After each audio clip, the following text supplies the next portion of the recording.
आज हम लोग जो है एकत्रित हुए हैं, इस लड़ाई की शुरुआत आज से 200 साल पहले हुई थी।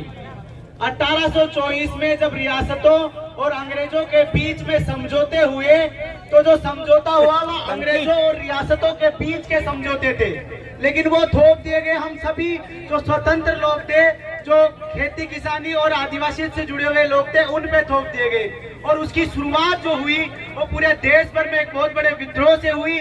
और उसी विद्रोह के क्रम में 1824 में शिवालिक की पहाड़ियों में हमारे पुरखों ने भी अंग्रेजों के खिलाफ लड़ते हुए इस जंग की शुरुआत की थी। और 1824 में राजा कुंजा बहादुरपुर ने शहादत देते हुए, आज जितनी तादाद की बात कर रहे हो, 1500 से भी ज्यादा लोगों ने उस टाइम शहादत दी।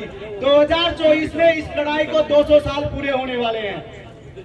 मैं इस आज की जो मीटिंग है, इसमें मेरा मुख्य रूप से पहुंचने का और पिछले 2 साल से हम आदिवासी परिवार के साथ जो काम कर रहे हैं, उसमें हमारा जो मुख्य संदेश था वो यही है कि हमारी जो लड़ाई है वो सांझी लड़ाई है। हमारा दुश्मन है वो एक है, तो हमारा संघर्ष है वो भी साझा होना चाहिए और हमारी फतेह भी साझी होगी। साथियों, अभी कुछ रोज पहले राजस्थान की विधानसभा में एक विधायक ने कहा कि दक्षिणी राजस्थान में नक्सली आ गए हैं।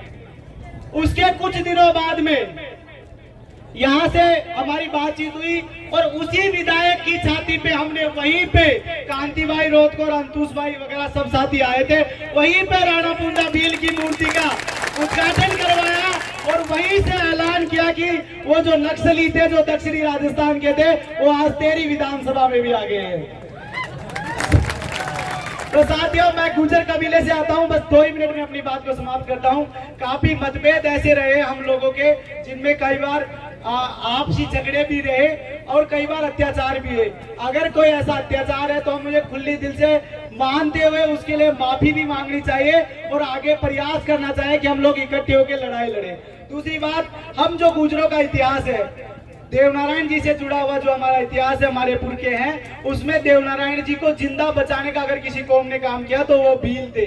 इसीलिए गुर्जर आज भी भीलों को माना करते हैं। और जब देवनारायण जी मालवा पहुंच गए आसिंद से, और उसके बाद में जब देवनारायण जी वापस आए और युद्ध जीते और उनकी राज आया, तो उन्होंने भीलों को सम्मान देते हुए अपना एकलौता बेटा और बेटी था, उसका नाम भीला और भीली रखा।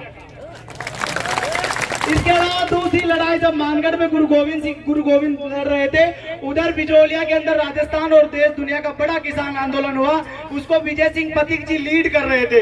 वो भी एक गुर्जर कबीले से आते थे और पथिक जी के उस आंदोलन में ज्यादातर उनके साथ वाले लोगों ने उनके साथ धोखा किया और कांग्रेस ज्वाइन कर गए।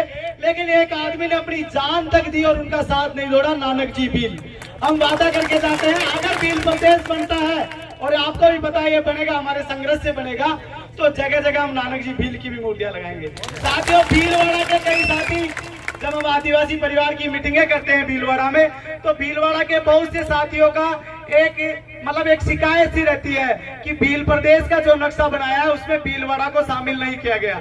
मैं आज कह के जाता हूँ, संघर्ष करो, संगठन को मजबूत बनाओ। भीलवाड़ा तो क्या बात है, हम जयपुर तक आगे बढ़ेंगे। अंत में साथियों, मैं अपनी वाणी को विराम देता हूं। आप लोगों ने मुझे सुना, उसके लिए बहुत बहुत धन्यवाद। जय जोहार, जय भील प्रदेश।